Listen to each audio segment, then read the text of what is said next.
Today on Ballistic BBQ, I'm going to be grilling up a picanha roast using a rotisserie on the Sunterra Pro Series Argentine grill. Let's get going. And here's that roast.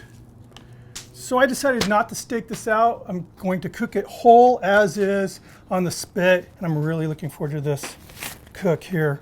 So I have here just a blend of salt, pepper, equal amounts of salt and pepper, and a little bit of garlic powder that I whipped up. I'm going to apply a liberal amount of this to the roast.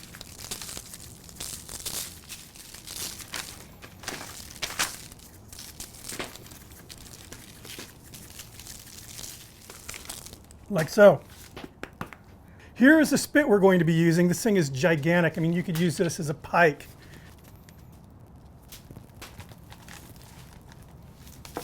So I've got it coming on the outside of the fat cap here. Then I'm going to pierce it right about there. Like so. I'm going to do this so you can see it here. So I have the tines, I guess you'd call them, right here already secured to the spit. I'm just going to make sure that at least two of these tines are, I got three of them, nice. Press it in.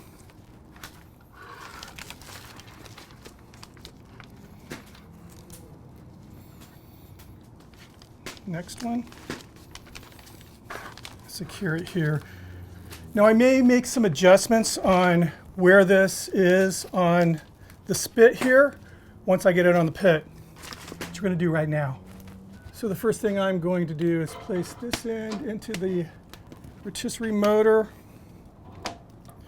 Then there's a collar right here that basically sits into this guide. I'm going to call it a guide.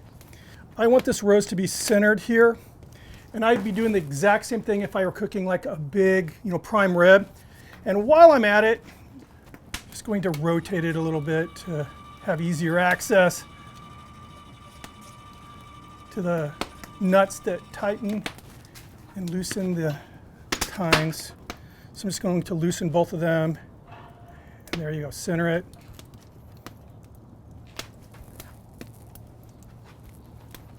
And now what I'm going to do is, this is the thickest part of the roast. I have a meter thermometer I'm going to place in here so I have an idea.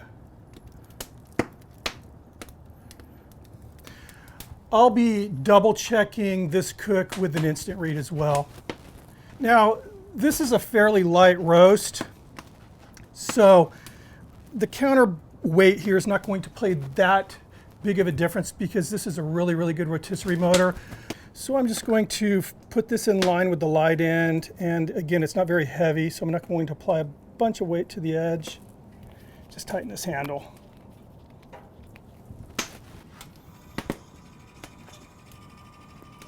So we're using that Rio brasero for this cook, and I'm burning almond.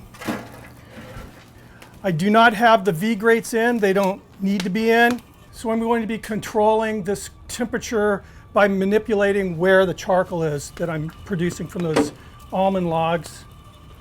And I have a really beautiful batch of coal there already.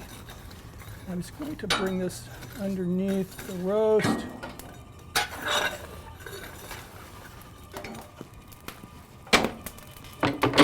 Now I'm going to place an onion. It's been wrapped in heavy duty foil, and I have that between the coals that I just raked underneath the meat, and they're dropping down from the logs in the brasero there.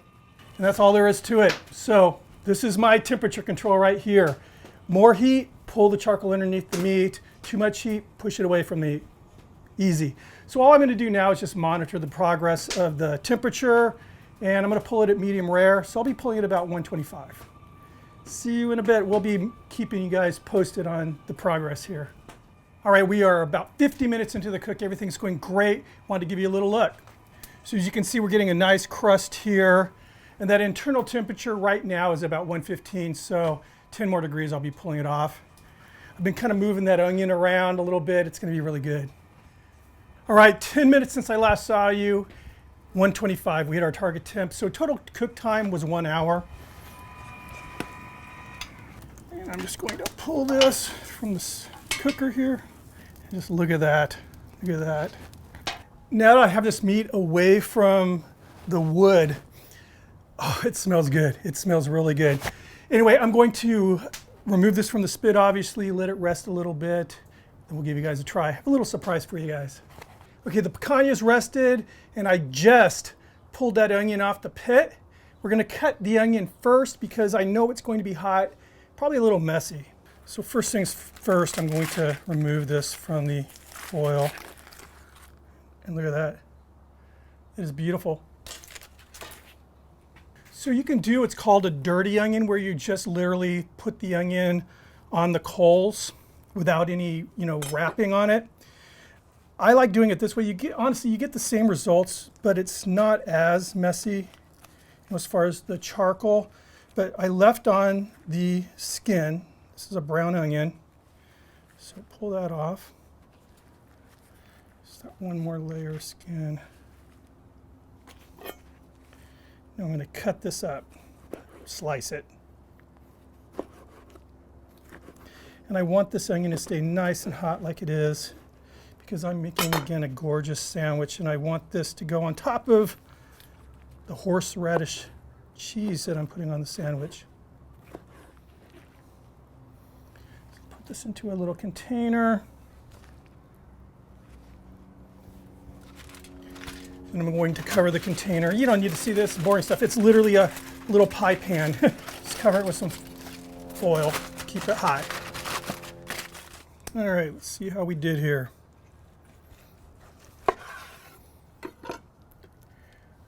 There we go. Nice medium rare, what I was looking for. So I'm going to slice this very, very thin.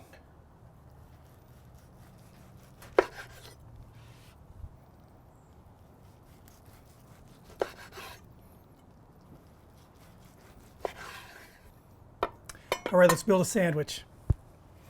So I'm using a kaiser-roll today. This sandwich, I want to keep it nice and simple. I'm just going to lay down some mayo.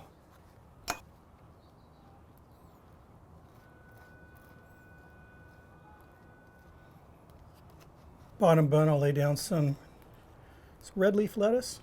I'm going to pile, look at this, it's beautiful. Pile that meat down there, and you notice I left the fat on. Fat on the picanha, you don't get rid of it. It's just something special.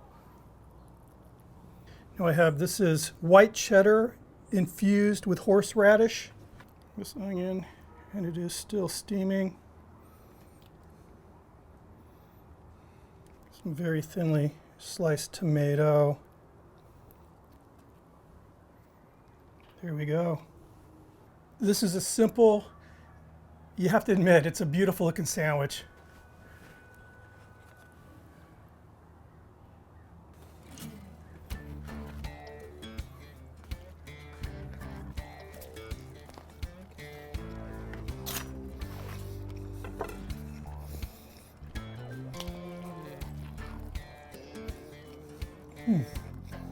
It's nice. I mean, it's just, you're biting through and you're getting that kind of cool tomato.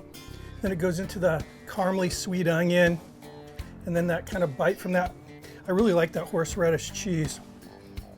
One thing that I really want to point out is just how tender this meat is. I'm sure we've all had those roast beef sandwiches where you're biting into it and you're pulling out a piece of meat because there's some connective tissue or something in there that's just not, it's like, bubble gum in there. This is just really clean bites. So I've said it before and I'll say it again, probably my favorite grill for sure out there. It's just the whole experience of cooking on it. And this is my first rotisserie video on it, but I've used a rotisserie. I can't keep my hands off the sandwich a lot. Oh my God. Anyway, folks, thanks for stopping by. If you're not subscribed, please take a moment and hit that red button. Make sure you ring the notification bell. And if you like the video, thumb it up. It really helps the channel grow. I'll see you in the next video. Cheers. Oh, longboard cone. I like this stuff. Cheers.